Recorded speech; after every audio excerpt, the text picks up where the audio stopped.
At the start of the 17th century in the Netherlands, there was no tulip market. However, this changed when the ambassador to the court of Suleiman the Magnificent, the Ottoman ruler, sent one of the flowers to a friend back home, starting the craze known as tulip mania. In this video, we will investigate the economic causes to the initial explosion of the previously non-existent tulip market and the later crash, occurring just as quickly as the market's creation. The primary cause for tulip mania can be attributed to a simple yet vitally important concept called demand and the quantity demanded, meaning the amount of a good that buyers are willing and able to purchase. Before the 16th century, there weren't any buyers of tulips in the Netherlands.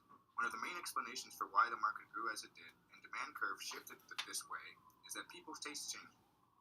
Although this cannot be explained economically, one common explanation is what's called the social feedback loop, a fancy name for word of mouth, that increases demand due to the perception that there's already great demand for something.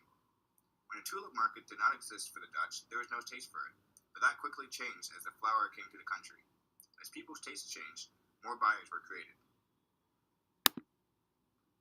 A simple demand curve does not explain why the demand for tulips increased so rapidly, but it can show whether the demand increases or not.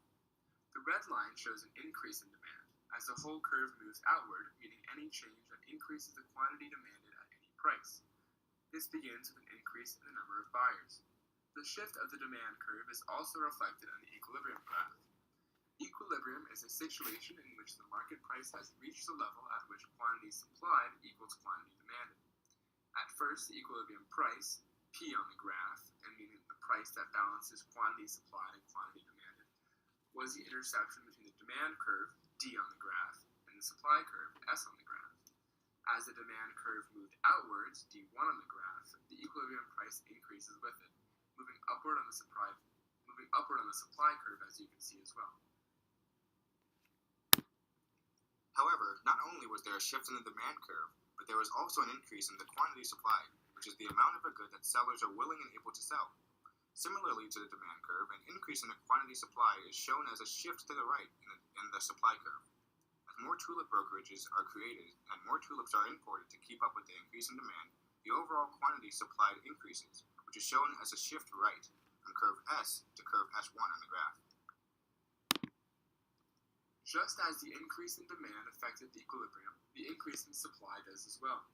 As more supply of tulips comes into the market, the equilibrium price shifts to the right.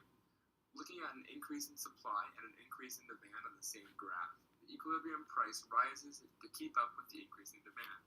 But then, as more supply is introduced into the market, the equilibrium price falls, albeit a higher quantity is sold. Although this explains how the market came into creation and flourished, it still leaves the question of why the tulip market disappeared in a matter of months. In the span of a month, tulip prices increased by an astounding rate of 1,100% before prices crashed as quickly as they rose. One explanation for this is the influx of tulips into the marketplace, an overall dramatic increase in supply, but also a change in the quality of these tulips, that were no longer the rare, expensive bulbs once traded. The combination of vastly more tulips and those tulips being lower quality changed the market dynamics and the price equilibrium fell sharply. Looking at the graph, an increase in supply caused a decrease in the equilibrium price, but as the quality of the tulip decreased, demand decreased, causing an even larger decrease in the equilibrium price. The reason for the bubble-like volatility of this particular market is due to the condensed time frame of just 1 month during which this market movement occurred. Another possibility is that is not normally talked about is that this could be one of the first iterations of what's known as a pump and dump scheme, in which the tulip farmers were the primary drivers of the astronomical rise in the price of their goods, creating an artificial demand for tulips. After the surge in price during the winter of 1637, the demand for tulips withered. This is shown as the demand curve shifting to the left, meaning that what once was an equilibrium or a shortage is now a massive surplus. In a matter of months, the small number of merchants selling tulips began to shut their businesses down, which is shown as a shift inward of the supply curve. At this point, both demand and supply were decreasing, which is shown as both a shift inward of the demand and supply curves. In April 1637, the States General attempted to step in. However, this proved to have drastic consequences. As Mankiw says in Essentials of Economics, quote, when a government prevents prices from adjusting naturally to supply and demand, it impedes the invisible hand's ability to coordinate the decisions of the households and firms that make up an economy. The government's solution was to cancel most of the contracts, essentially erasing the tulip market from the Dutch economy. With this solution, the government was attempting to protect the interests of the consumer and the seller. By canceling the contracts, the consumer did not have to pay the high prices for a now unwanted product. The merchant did not go completely uncompensated, however, as the consumer had to pay a 3.5% cancellation fee. Looking at the trend of the market, both supply and demand were decreasing.